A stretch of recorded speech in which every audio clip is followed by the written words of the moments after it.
Hello friends, ചെമ്പനീർ പൂവിൽ ഇനി വരാനിരിക്കുന്ന നല്ലൊരു അടിപൊളി കിടുക്കൻ എപ്പിസോഡിന്റെ റിവ്യൂലേക്ക് എല്ലാവർക്കും സ്വാഗതം. അങ്ങനെ ഒരു ദിവസം നമ്മുടെ സച്ചി പതിവ് പോലെ ഒരു സ്ത്രീയെയും കൊണ്ട് ട്രിപ്പ് പോയിക്കൊണ്ടിരിക്കുകയാണ്. അവർക്ക് എത്തേണ്ട സ്ഥലമാകുന്നതും അവരെ ഇറക്കി വിടുന്നുണ്ട്. അവരെ അവിടെ ഇറക്കി കൊടുത്തതിന് ശേഷം സച്ചി അവരുടെ ലഗേജുകളൊക്കെ എടുത്തു കൊടുത്തു കഴിഞ്ഞ് അവരുടെ കയ്യിൽ നിന്നും പണം വാങ്ങിക്കൊണ്ട് നിൽക്കുമ്പോഴായിരിക്കും തൊട്ടപ്പുറത്തു നിന്നും ഒരു അലർച്ച കേൾക്കുന്നത്. അത് ഇപ്പൊ ഇറങ്ങിപ്പോയ ആ സ്ത്രീയുടെ അലർച്ച തന്നെയാണ്. ഈ അലർച്ച കേൾക്കേണ്ട നിമിഷം സച്ചി അങ്ങോട്ടേക്ക് ഓടിച്ചെന്ന് നോക്കുമ്പോഴാണ് ബൈക്കിൽ വരുന്ന രണ്ടുപേര് ഈ സ്ത്രീയുടെ മാല പൊട്ടിച്ചുകൊണ്ട് ഓടുന്നത് കാണുന്നത്. ചേച്ചിയാണെങ്കിൽ അയ്യോ ഓടി വരണേ കള്ളൻ കള്ളൻ എന്ന് പറഞ്ഞുകൊണ്ട് ബഹളം വെക്കുന്നു. ഏതായാലും സച്ചി അങ്ങോട്ട് ചെല്ലുന്നതും കള്ളന്മാർ ഈ ചേച്ചിയെ തള്ളിയിട്ട് അവിടെ നിന്ന് രക്ഷപ്പെടാനായിട്ട് നോക്കുന്നുണ്ട്. സച്ചി അവന്മാരെ ഓടിച്ചിട്ട് പിടിക്കുന്നൊക്കെ ഉണ്ടെങ്കിലും അവന്മാര് വീണ്ടും സച്ചിയുടെ കയ്യിൽ നിന്നും വഴുതി പോവുകയാണ് ചെയ്യുന്നത്. കള്ളന്മാർ ഈ ഓട്ടത്തിനിടയിൽ ഇടയ്ക്കിടയ്ക്ക് തിരിഞ്ഞു നോക്കുന്നുണ്ട് സച്ചി എങ്ങാനും പിന്നാലെ വരുന്നുണ്ടോ എന്ന്. സച്ചിയാണെങ്കിൽ അവന്മാരെ പിടിച്ചിട്ടേ ഉള്ളൂ ബാക്കി കാര്യം എന്നുള്ള രീതിയിൽ പിന്നെ അവരുടെ പിന്നാലെ ഓടുന്നുണ്ട്. അതേസമയം കള്ളനാണെങ്കിൽ രക്ഷപ്പെടാനെന്നോണം ഓടിച്ചെന്ന് കയറുന്നത് ഡോറ് തുറന്നു കിടക്കുന്ന ഒരു വീട്ടിലേക്കാണ്. അതുവരെ കള്ളന്റെ പുറകെ ഉണ്ടായിരുന്ന സച്ചിയാണെങ്കിലും കുറെ തിരിഞ്ഞും മറിഞ്ഞും ഒക്കെ നോക്കിയിട്ട് ഒരു ഊഹം വെച്ച് ആ വീട്ടിലേക്ക് ചെന്ന് നോക്കുമ്പോൾ അവിടെ കാണുന്ന കാഴ്ച അതിലേറെ ഞെട്ടിപ്പിക്കുന്നതായിരിക്കും.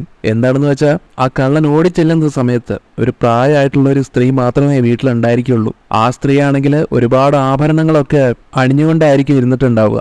അകത്തേക്ക് വരുന്ന കള്ളൻ സ്ത്രീയുടെ കഴുത്തില് ആഭരണങ്ങൾ കാണുന്നതോടുകൂടി കത്തിമുനയിൽ അവരെ നിർത്തി സച്ചിയോട് പറയുന്നുണ്ട്, ഇനി അടുത്തേക്ക് എങ്ങാനും വന്നു കഴിഞ്ഞാൽ ഇവരെ ഞാൻ കൊന്നുകളയുമെന്ന്.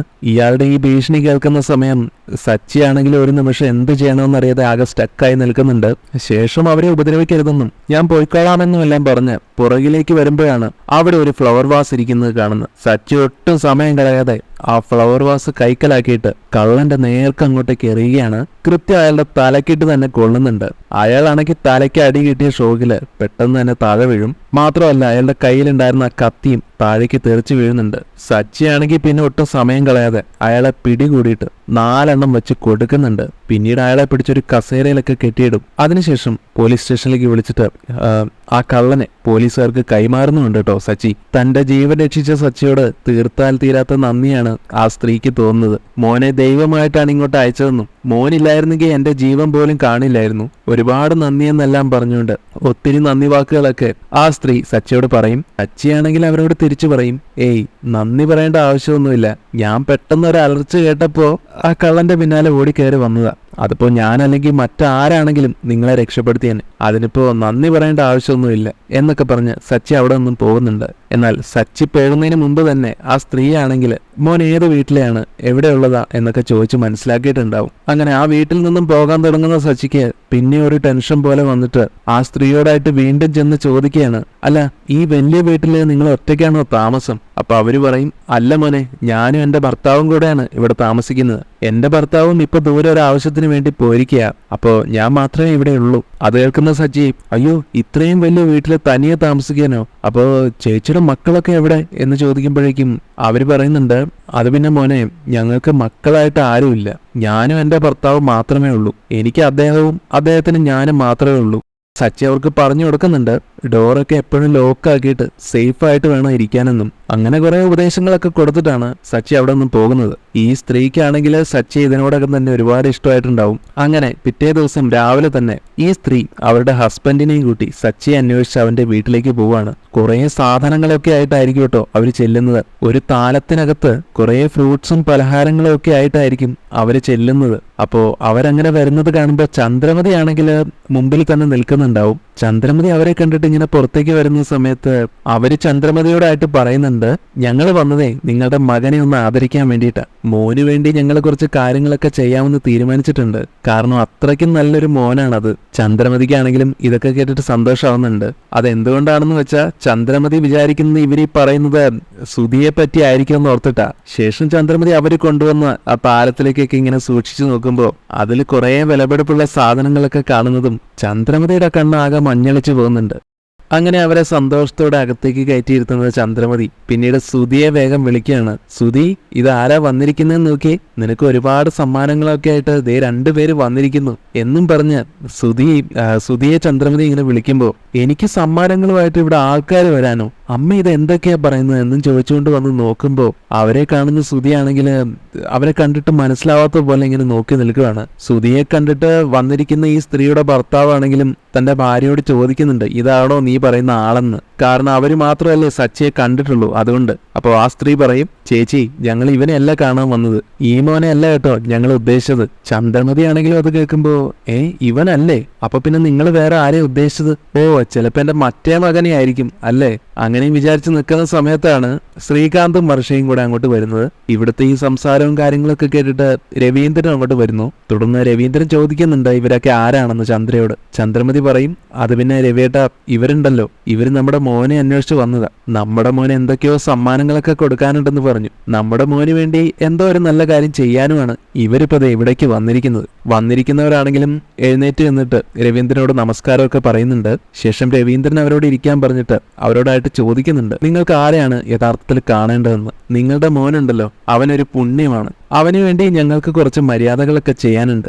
എന്റെ ഭാര്യയാണെങ്കിൽ നേരം വെളുക്കുന്നതിന് മുമ്പേ തന്നെ ഇങ്ങോട്ട് വന്ന് അവനെ കാണണമെന്നുള്ള ഒറ്റ വാശിയിലായിരുന്നു. ഞങ്ങളെ സംബന്ധിച്ച് ഇത് വലിയ സന്തോഷമുള്ളൊരു കാര്യം തന്നെയാണ്. നിങ്ങൾ നിങ്ങളുടെ മകനെ ഒന്ന് വിളിച്ചാൽ ഞങ്ങൾക്ക് കാര്യങ്ങൾ കുറച്ചുകൂടെ എളുപ്പമായിരുന്നു എന്നൊക്കെ പറയുന്നുണ്ട് ആ സ്ത്രീയുടെ ഭർത്താവ്. ഉടനെ ചന്ദ്ര ഇതിനിടയിൽ കയറി പറയും, രവിയേട്ടാ ഞാൻ ഓർത്ത് ഇവര് വന്ന് പറഞ്ഞപ്പോ സുധിക്ക് വേണ്ടിയായിരിക്കുമെന്ന്. എന്തായാലും ഇപ്പൊ മനസ്സിലായി അത് ശ്രീകാന്തിന് വേണ്ടിയാണെന്ന്. ശ്രീകാന്തിനെ ഇങ്ങോട്ടേക്ക് വിളിച്ചുകൊണ്ട് വരാൻ പറഞ്ഞിട്ട് രേവതിയെ പറഞ്ഞയക്കുന്നുണ്ട് ചന്ദ്രമതി. അങ്ങനെ രേവതി ശ്രീകാന്തിനെ കൂട്ടിക്കൊണ്ട് വരുമ്പോഴാണെങ്കിലും ശ്രീകാന്തിനെ കാണുന്നതും ഈ ചേച്ചിയുടെ മുഖം ആകെ വല്ലാതാവുന്നത് കണ്ട് അവരുടെ ഹസ്ബൻഡ് ചോദിക്കുന്നുണ്ട്, ഇതാണോ ആളെന്ന്. അപ്പൊ ആ സ്ത്രീ പറയും, ഇവനും അല്ലെന്നേ. അത് കേൾക്കുന്നതും ചന്ദ്രമതിയൊക്കെ ആകെ ഷോക്കാകുന്നുണ്ട്. തുടർന്ന് ചന്ദ്രമതി പറയും, ഇവര് രണ്ടുപേരെയും അല്ല നിങ്ങൾ ഉദ്ദേശിച്ചെങ്കിൽ പിന്നെ ആരെയാ? അപ്പോ വന്നവര് പറയും, കാർ ഡ്രൈവറാണ് ആളെന്ന്. ഇവിടെ ഒരു കാർ ഡ്രൈവറായിട്ടുള്ള മോനുണ്ടല്ലോ, അവൻ നിങ്ങളുടെ മകനല്ലേ എന്ന് ചോദിക്കുമ്പോ സച്ചിയെ പറ്റിയാണ് ഇവർ പറയുന്നതെന്ന് മനസ്സിലാക്കുന്ന ചന്ദ്രമതി ആകെ ഞെട്ടുന്നുണ്ട്.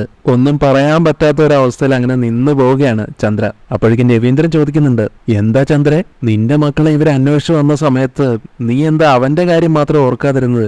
അവനെന്താ നിന്റെ മകനല്ലേ? ചന്ദ്രമതിയാണെങ്കിൽ ഒന്നും പറയാനാവാതെ തലകൊനിച്ചു നിൽക്കുന്നു. ഇതേ സമയം രേവതി അങ്ങോട്ടേക്ക് വന്നിട്ട്, നിങ്ങൾ അന്വേഷിച്ചു വന്ന ആ കാർ ഡ്രൈവർ ഉണ്ടല്ലോ, അയാൾ ഇവിടെ തന്നെ ഉണ്ട്, എന്റെ ഹസ്ബൻഡാണ്. അത് കേൾക്കുന്നത് അവർക്ക് ഒത്തിരി സന്തോഷമാവുന്നുണ്ട്. ആ സ്ത്രീ എണീറ്റ് വന്നിട്ട് രേവതിയെ സ്നേഹത്തോടെയൊക്കെ തൊട്ടിട്ട്, ആഹാ ആ മോന്റെ ഭാര്യയാണോ മോള്? എന്തായാലും മോള് ഭാഗ്യം ചെയ്ത കുട്ടിയാണ് കേട്ടോ, അതുപോലെ ഒരു മോനെ ഭർത്താവായിട്ട് കിട്ടിയല്ലോ, ഒരുപാട് നന്മയുള്ള മോനാണ് അവൻ എന്നെല്ലാം പറഞ്ഞുകൊണ്ട് രേവതിയോട് ഒരുപാട് പുകഴ്ത്തി സംസാരിക്കുന്നുണ്ട് സച്ചിയെക്കുറിച്ച് ആ സ്ത്രീ. തുടർന്ന് സച്ചി ഇവിടെ ഉണ്ടോ എന്നും ഞങ്ങൾ അവനെ കാണാനാണ് വന്നതെന്നും അവർ പറഞ്ഞപ്പോൾ ഞാൻ ഇപ്പൊ സച്ചിയേട്ടനെയും വിളിക്കാമെന്നും പറഞ്ഞുകൊണ്ട് രേവതി വേഗം പോയിട്ട് സച്ചിയെ വിളിച്ചുകൊണ്ട് വരുന്നുണ്ട്. സച്ചിക്കാണെങ്കിലും അപ്രതീക്ഷിതമായിട്ട് അവരെ കാണുമ്പോൾ വളരെയധികം സന്തോഷമാവുന്നുണ്ട്. ആഹാ ഇതാര്, ചേച്ചിയോ? അല്ല ചേച്ചി എന്താ ഇവിടെ എന്ന് ചോദിച്ച് സച്ചി അങ്ങനെ കൂളായിട്ട് നടന്നു വരുമ്പോ രവീന്ദ്രൻ സച്ചിയോട് നിനക്ക് ഇവരെ അറിയുമെന്ന് ചോദിക്കുന്നുണ്ട്. അച്ഛാ എനിക്കിവരെ അറിയാം, ഇന്നലെ ഓട്ടം പോയപ്പോ കണ്ടിരുന്നു, ജസ്റ്റ് ഒന്ന് പരിചയപ്പെടുകയും ചെയ്തു. ശേഷം രവീന്ദ്രൻ അവരോടായിട്ട് പറയും, നിങ്ങൾ പറഞ്ഞത് വെച്ച് നോക്കുമ്പോ ഇവൻ എന്തോ ഒരു നല്ല കാര്യം ചെയ്തതുകൊണ്ടാണ് നിങ്ങളിപ്പോ ഇവനെ തേടി ഇങ്ങോട്ട് വന്നിരിക്കുന്നത്. പക്ഷെ എന്താണ് കാര്യമെന്ന് മാത്രം എനിക്ക് മനസ്സിലായില്ലെന്ന് രവീന്ദ്രൻ പറയുന്നത് കേട്ടിട്ട് ആ സ്ത്രീ മറുപടി കൊടുക്കുന്നുണ്ട്, അത് ഞാൻ തന്നെ പറയാം, എത്ര പറഞ്ഞാലും തീരത്തില്ല. അത്രയും വലിയൊരു നന്മയാണ് ഇന്നലെ നിങ്ങളുടെ മകൻ എനിക്ക് വേണ്ടി ചെയ്തു തന്നത്. ഇന്നലെ ജീവൻ പോലും നഷ്ടപ്പെടുമായിരുന്ന എനിക്ക് ഇന്നിപ്പോ ഇവിടെ നിൽക്കാൻ പറ്റുന്നത് പോലും ഈ മകന്റെ കാരുണ്യമാണെന്നൊക്കെ ആ സ്ത്രീ രവീന്ദ്രനോടായിട്ട് പറയുമ്പോൾ ഈ സ്ത്രീയുടെ ഹസ്ബൻഡ് എല്ലാ കാര്യങ്ങളും വിവരിച്ചു കൊടുക്കുന്നുണ്ട്. അതായത് ഇന്നലെ ഇവള് മാത്രമായിരുന്നു വീട്ടിലുണ്ടായിരുന്നത്. ആ സമയം ഒരു കള്ളൻ കയറി വന്നിട്ട് ഇവളുടെ കഴുത്തിൽ കത്തി വെച്ച് ജീവൻ എടുക്കുമെന്നൊക്കെ വരെ പറഞ്ഞു. അതും പറഞ്ഞ് അയാളെ ഭീഷണിപ്പെടുത്തുന്ന സമയത്താണ് ഒരു ദൈവദൂതനെ പോലെ നിങ്ങളുടെ മകൻ വന്ന് എന്റെ ഭാര്യയെ രക്ഷപ്പെടുത്തിയത്. സച്ചിയുടെ തന്ത്രപൂർവ്വമായിട്ടുള്ള ഇടപെടൽ കൊണ്ട് മാത്രമാണ് എനിക്ക് എന്റെ ഭാര്യയെ ജീവനോടെ കിട്ടിയത്. സച്ചിയെക്കുറിച്ച് ഇങ്ങനെയെല്ലാം പറയുന്ന കേൾക്കുമ്പോൾ രവീന്ദ്രനൊക്കെ ആണെങ്കിലും സച്ചിയെക്കുറിച്ച് വലിയൊരു അഭിമാനമാണ് തോന്നുന്നത്. ശ്രീകാന്ത് ആണെങ്കിലും വന്നിട്ട് സച്ചിക്ക് കൈ കൊടുക്കുന്നുണ്ട്. സച്ചിയേട്ടാ സൂപ്പർ, ഇങ്ങനെ ഒരു കാര്യം നടന്നിട്ട് ഒരു ഹീറോ ആയിട്ട് ഇവിടെ വന്നിട്ട് കാര്യങ്ങളൊന്നും പറഞ്ഞില്ലല്ലോ. അതേസമയം സച്ചി പറയും, ഒരാളെ ഒരു ആപത്തിൽ നിന്നും ഞാൻ രക്ഷിച്ചു, അതിപ്പോ അത്ര വലിയ കാര്യമായിട്ട് പറഞ്ഞു നടക്കാനൊന്നും ഇല്ലല്ലോ എന്നിങ്ങനെ. ഏതായാലും വന്നിരിക്കുന്ന സ്ത്രീയുടെ ഭർത്താവാണെങ്കിൽ സച്ചിയുടെ കൈയെല്ലാം ഇങ്ങനെ കൂട്ടിപ്പിടിച്ചുകൊണ്ട് പറയുന്നുണ്ട്, സച്ചിമോനെ നീ ചെയ്തത് നിസ്സാര കാര്യമല്ല, ചെയ്തത് വലിയൊരു നന്മ തന്നെയാ. മാത്രമല്ല ഇവളാണ് എനിക്കെല്ലാം. ഇവള് മാത്രമേ ഉള്ളൂ എനിക്ക് എൻ്റെ ജീവിതത്തിൽ ഒരു കൂട്ടിനായിട്ട്. ഞങ്ങൾക്ക് രണ്ടുപേർക്കും പരസ്പരം താങ്ങായിട്ടും തണലായിട്ടും ഞങ്ങൾ മാത്രമേ ഉള്ളൂ. പിന്നെ ഇവള് വന്നതിന് ശേഷമാണ് എനിക്ക് എല്ലാ സൗഭാഗ്യങ്ങളും ജീവിതത്തിലുണ്ടായത്. എൻ്റെ സൗഭാഗ്യത്തിനും സമ്പത്തിനും എല്ലാം കാരണക്കാരി ഇവളാ. എൻ്റെ ജീവന്റെ ജീവനാണ് ഇവൾ. അതുകൊണ്ട് നീ രക്ഷിച്ചത് ഒരാളെയല്ല, രണ്ടുപേരുടെ ജീവന. ഇവളില്ലാതെ എനിക്ക് ഒരിക്കലും ജീവിക്കാൻ പറ്റില്ല. അതുകൊണ്ട് അത്ര നിസ്സാരമായിട്ട് ഇതിനെ കാണരുത് മോനെ. ഇവളെ രക്ഷിച്ചതിന് മോനോട് എനിക്ക് ഒരുപാട് നന്ദിയുണ്ടെന്നൊക്കെ പറഞ്ഞ് അയാൾ ആകെ ഇമോഷണൽ ആകുന്ന സമയത്ത് സച്ചി അയാളോട് വീണ്ടും പറയുന്നുണ്ട്, നിങ്ങൾ ഇത്രയ്ക്ക് അങ്ങോട്ട് സീരിയസ് ആയിട്ട് സംസാരിക്കേണ്ട കാര്യമൊന്നുമില്ലെന്നും. ഓക്കെ, അപ്പോ ഇതൊരു ചെറിയ സഹായമല്ലേ, വഴിയെ പോയപ്പോ കണ്ടു, ഒരാപത്ത് വന്നപ്പോ സഹായിച്ചു, അത് അത്രയും കരുതിയാ പോരെ എന്ന്. എന്തായാലും നിങ്ങളിങ്ങോട്ട് വന്നതല്ലേ, നിങ്ങൾ ഇവിടെ ഇരിക്കുമെന്നും പറഞ്ഞുകൊണ്ട് അവരെ അവിടെ പിടിച്ചിരുത്തി അമ്മയും അച്ഛനെയും ഒക്കെ പരിചയപ്പെടുത്തി കൊടുക്കുന്നുണ്ട് സച്ചി അവർക്ക്. ഇങ്ങനെ ഒരു മകനെ കിട്ടിയതില് നിങ്ങൾ ഒരുപാട് ഭാഗ്യം ചെയ്തവരാണെന്നും, സാധാരണ ഇപ്പോഴത്തെ പിള്ളേരൊക്കെ വീടിനകത്തായിരിക്കുമല്ലോ ഒതുങ്ങി കൂടുന്നത്, പക്ഷെ നിങ്ങളുടെ മകൻ നാട്ടുകാർക്ക് നന്മ വരുന്ന രീതിയിലാണ് വളർന്നു വരുന്നത്, നിങ്ങൾ ഇവനെ അത്ര നല്ല രീതിയിലാണ് വളർത്തിയിരിക്കുന്നത് എന്നൊക്കെ പറഞ്ഞ് അവര് നന്നായിട്ട് പുകഴ്ത്തുന്നുണ്ട് രവീന്ദ്രനെയും ചന്ദ്രമതിയും ഒക്കെ. രവീന്ദ്രൻ അവരുടെ വാക്കുകളെല്ലാം കേൾക്കുമ്പോഴത്തേക്കും മനസ്സ് നിറയുന്നുണ്ട്. ശേഷം അവരോട് പറയുന്നുണ്ട്, അതെ, അതാണ് എൻ്റെ മകന്റെ ഏറ്റവും വലിയ ഗുണം. അവൻ അവന്റെ സ്വയരക്ഷ പോലും നോക്കാതെ ഏതൊരാപത്ത് വരുമ്പോഴും മുമ്പിൽ നിന്ന് രക്ഷിക്കും. അതാണ് എൻ്റെ മകന്റെ ഏറ്റവും വലിയ ഗുണം. ഇന്നലെ അവനെ ഒരു ജീവൻ രക്ഷിച്ചിട്ടുണ്ടെങ്കിൽ അതിനെ എത്ര അഭിനന്ദിച്ചാലും മതിയാവില്ലെന്നും രവീന്ദ്രൻ കൂട്ടിച്ചേർക്കുന്നുണ്ട്. അതിനുശേഷം നിങ്ങൾ രണ്ടുപേരും ഒന്ന് ചേർന്ന് നിൽക്കാനും ഞങ്ങൾ കൊണ്ടുവന്ന ഈ സമ്മാനങ്ങളൊക്കെ ഒന്ന് സ്വീകരിക്കണമെന്നെല്ലാം പറഞ്ഞുകൊണ്ട് അവർ ആ കൊണ്ടുവന്നതൊക്കെ ഇങ്ങനെ കൊടുക്കാൻ തയ്യാറായി നിൽക്കുമ്പോഴാണ് വർഷ അങ്ങോട്ട്, അങ്കിൾ അത് മേടിക്കല്ലേ, ഒരു മിനിറ്റ് ഞാനൊന്ന് വീഡിയോ എടുക്കട്ടെ എന്നും പറഞ്ഞുകൊണ്ട് ഓടി വരുന്നത്. വീഡിയോ ഞാൻ ഇന്ന് തന്നെ സോഷ്യൽ മീഡിയയിൽ പോസ്റ്റ് ചെയ്ത് വൈറലാക്കും, സച്ചിയേട്ടന്റെ നന്മ നമ്മൾ മാത്രം അറിഞ്ഞാൽ പോരല്ലോ, ഈ ലോകമെമ്പാടും അറിയണമെന്നും പറഞ്ഞുകൊണ്ട് വർഷ അതെല്ലാം വീഡിയോ എടുക്കുന്നുണ്ട്. വന്നിട്ടുള്ള ഭാര്യയും ഭർത്താവും ആണെങ്കിൽ രവിയുടെയും ചന്ദ്രയുടെയും കാലിലൊക്കെ വീഴാനായിട്ട് തുടങ്ങുകയാണ്. എന്നാൽ രവീന്ദ്രനാണെങ്കിൽ നിങ്ങൾ ഇങ്ങനെയൊന്നും ചെയ്യേണ്ട കാര്യമില്ലെന്ന് പറഞ്ഞുകൊണ്ട് അവരെ എണീപ്പിക്കുന്നുണ്ട്. അതേസമയം ആ ദമ്പതികളാണെങ്കിൽ നിങ്ങളോട് എത്ര നന്ദി പറഞ്ഞാലും മതിയാവില്ലെന്നും, കാരണം നേരത്തെ ഞാൻ പറഞ്ഞതുപോലെ എൻ്റെ ഭാര്യയാണ് എനിക്ക് എല്ലാത്തിനേക്കാളും വലുത്, അവൾ എൻ്റെ ജീവനാണ്, നിങ്ങളുടെ മകൻ രക്ഷിച്ചിരിക്കുന്നത് എൻ്റെ ഭാര്യയുടെ ജീവനാണ്, അതുകൊണ്ട് തന്നെ അതിന് പകരമായിട്ട് ഞാൻ എന്ത് ചെയ്താലും മതിയാവുകയില്ല. ഇങ്ങനെയെല്ലാം പറഞ്ഞുകൊണ്ട് അവർ പിന്നെയും നന്ദി അറിയിക്കുകയാണ്. ഇതെല്ലാം വീഡിയോ ആക്കിക്കൊണ്ടിരിക്കുന്ന വർഷയാണെങ്കിൽ ശ്രീകാന്തിനെ പോയി തട്ടിയിട്ട് ശ്രീകാന്തിനോടായിട്ട് പറയുന്നുണ്ട്, ശ്രീകാന്തെ നീ കണ്ടോടാ, ഭാര്യയും ഭർത്താവും തമ്മിൽ എന്തൊരു അഫെക്ഷൻ എന്ന് നോക്കിക്കേ, ഭാര്യയും ഭർത്താവും എന്ന് വെച്ചാലേ ദേ ഇതുപോലെ ആയിരിക്കണം, അതാണ് എന്റെയും സ്വപ്നം എന്നൊക്കെ വർഷ പറയുന്നുണ്ട്. എന്നാൽ നമ്മുടെ ശ്രുതിക്കുവാണെങ്കിൽ ഇതൊന്നും കണ്ടിട്ട് ഒട്ടും സഹിക്കുന്നില്ല.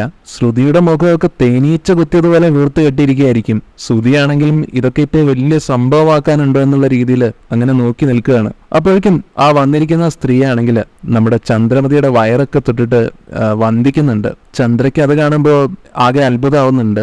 നിങ്ങൾ എന്താ ഇങ്ങനെ കാണിക്കുന്നതെന്ന് ചോദിക്കുമ്പോൾ അവർ പറയുന്നുണ്ട്, തങ്കൻ പോലത്തെ ഒരു മകനെ പറ്റ വയറല്ലേ ഇത്, അങ്ങനെയുള്ള മകനെ പറ്റി ഈ വയറ് തന്നെ വേണം ഞാൻ ആദ്യം വന്ദിക്കാനായിട്ട്, അത്രയും ഭാഗ്യം ചെയ്ത ഒരു അമ്മയാണ് നിങ്ങൾ എന്നൊക്കെ അവർ പറയുന്നത് കേട്ടിട്ട് ചന്ദ്രമതിക്കാണെങ്കിലും രോമാഞ്ചം വരുന്നുണ്ട്. ചന്ദ്രമതി ആദ്യമായിട്ട് സച്ചിയെ അഭിമാനത്തോടെ ഒരു നോട്ടം നോക്കുന്നുണ്ട്. എന്നാൽ രേവതിയുടെയും രവീന്ദ്രന്റെയും ഒക്കെ നോട്ടം തന്നിലേക്കാണെന്ന് കാണുന്നതും ആ മുഖഭാവമൊക്കെ മാറ്റി പെട്ടെന്ന് തന്നെ ഗൗരവത്തിലാകുന്നുണ്ട് നമ്മുടെ ചന്ദ്രമതി. വർഷയാണെങ്കിൽ അവരുടെ അരികിൽ വന്നിട്ട്, ആന്റി ശരിക്കും എന്താ സംഭവിച്ചതെന്ന് നിങ്ങളൊന്ന് വിശദമായിട്ട് പറയൂ എന്ന് ചോദിച്ചുകൊണ്ട് അവരെ കൊണ്ട് ആ കാര്യം പറയിപ്പിക്കുന്നുണ്ട്. വർഷ അതെല്ലാം വീഡിയോ എടുക്കുകയും ചെയ്യുന്നുണ്ട്.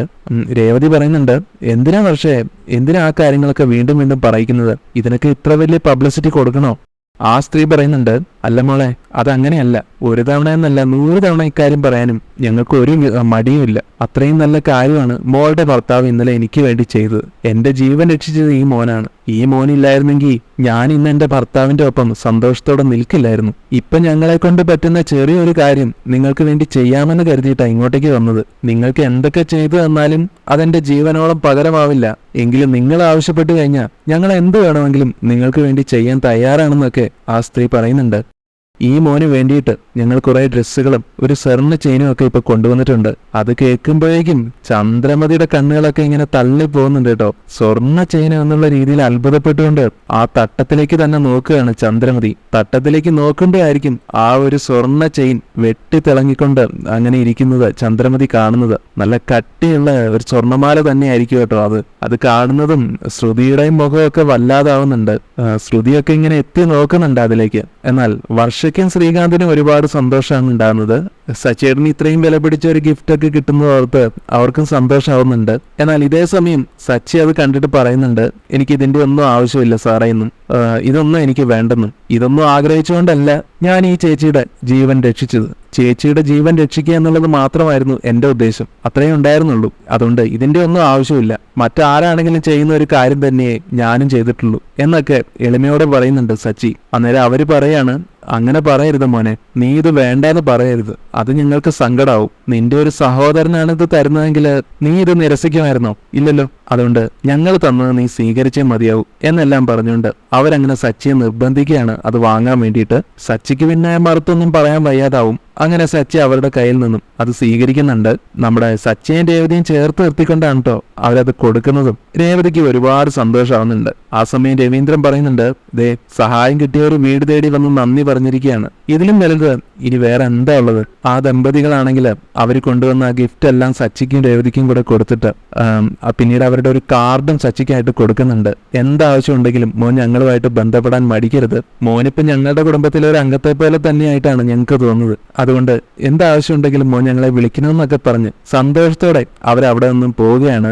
അവര് പോയി എന്ന് കാണുന്നതും ചന്ദ്രമതി ഓടി വന്ന് ആ തട്ടത്തിലെ സാധനങ്ങളൊക്കെ എടുത്ത് നോക്കുകയാണ്. അതിനുള്ളിൽ വെച്ചിരിക്കുന്ന ആ ഗോൾഡ് ചെയിൻ എല്ലാം ഉണ്ടല്ലോ, അതൊക്കെ എടുത്തിങ്ങനെ നോക്കുമ്പോ സ്വർണം കണ്ടിട്ട് ചന്ദ്രമതിയുടെ കണ്ണിങ്ങനെ മഞ്ഞളിച്ച് പോയിട്ടുണ്ടാവും. ചന്ദ്രമതി അതെങ്ങനെ കയ്യിലെടുത്ത് നോക്കിക്കൊണ്ട് പറയുന്നുണ്ട്, അയ്യോ ഈ മാല ഇതൊരു 5 പവനെങ്കിലും കാണും എന്നൊക്കെ പറഞ്ഞിട്ട് അതിന്റെ ആ ഭംഗിയൊക്കെ ഇങ്ങനെ ആസ്വദിച്ചുകൊണ്ടിരിക്കുക. ആ സമയം രവീന്ദ്രൻ ചോദിക്കുന്നുണ്ട്, ചന്ദ്രേ നിന്റെ മകൻ ഇത്രയും വലിയൊരു കാര്യം ചെയ്തിട്ട് നീ അവനോടൊരു നല്ല വാക്കെങ്കിലും പറഞ്ഞോ? എന്നാൽ ചന്ദ്രമതി ഇതൊന്നും ശ്രദ്ധിക്കുന്നില്ല.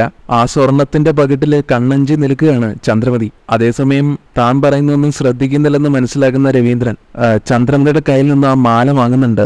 എന്നിട്ട് ചോദിക്കുന്നുണ്ട്, ഞാൻ പറഞ്ഞതല്ലേ നീ കേട്ടോന്നു? എടി നിന്റെ മകൻ ഒരു നല്ല കാര്യം ചെയ്തിട്ട് നീ അവനോട് ഒരു നല്ല വാക്കെങ്കിലും പറഞ്ഞു, അതിന് പകരം ആ മാല എങ്ങനെ കൈക്കലാക്കാന്ന് നോക്കിയിരിക്കുന്നത് അല്ലെ? ഇങ്ങനെയും പറഞ്ഞ് രവീന്ദ്രൻ ഉണ്ടല്ലോ രേവതിയുടെ കയ്യിലേക്ക് ആ മാല കൊടുക്കുകയാണ്. ചന്ദ്രമതി ആണെങ്കിലും രവീന്ദ്രന്റെ ഈ പ്രവൃത്തിയിൽ അങ്ങോട്ട് വല്ലാതാവുന്നുണ്ട്. ശരിക്കും പറഞ്ഞാൽ എങ്ങനെയെങ്കിലും തന്റെ കൈക്കലാക്കണമെന്ന് കരുതിക്കൊണ്ടാണ് ചന്ദ്രമതി ആ മാല തിരിച്ചും മറിച്ചും ഒക്കെ നോക്കിക്കൊണ്ട് നിന്നത്. പക്ഷെ ചന്ദ്രമതിയുടെ ആ പ്ലാൻ എല്ലാം പൊളിച്ചെടുക്കി കൈ കൊടുക്കുകയാണ് രവീന്ദ്രൻ. ഇതേ സമയം ശ്രുതി അവിടെ നിന്നുകൊണ്ട് പറയുന്നുണ്ട്, ഓ ഇതാണോ ഇപ്പൊ ഇത്ര വലിയ കാര്യം? ഇതിനാണോ ഇത്ര വലിയ ബിൽഡപ്പ് ഒക്കെ കൊടുക്കുന്നത്? വഴിയിൽ വെച്ച ഒരാളെ ആക്രമിക്കുന്ന കണ്ടപ്പോ അവരെ ഒന്ന് സഹായിച്ചു, അതിപ്പോ ആരാണെങ്കിലും ചെയ്യുന്ന കാര്യമില്ലേ, അതിനിപ്പോ ഇത്രയും പുകഴ്ത്താൻ എന്തിരിക്കുന്നു എന്നൊക്കെ പറഞ്ഞ് ശ്രുതി സച്ചിയെ കൊച്ചാക്കി സംസാരിക്കുമ്പോ രവീന്ദ്രൻ ദേഷ്യത്തോടെ ഒരു നോട്ടം നോക്കുന്നുണ്ട് ശ്രുതിയുടെ മുഖത്തേക്ക്. ശ്രുതി അത് കാണുമ്പോ തലതാഴ്ത്തും.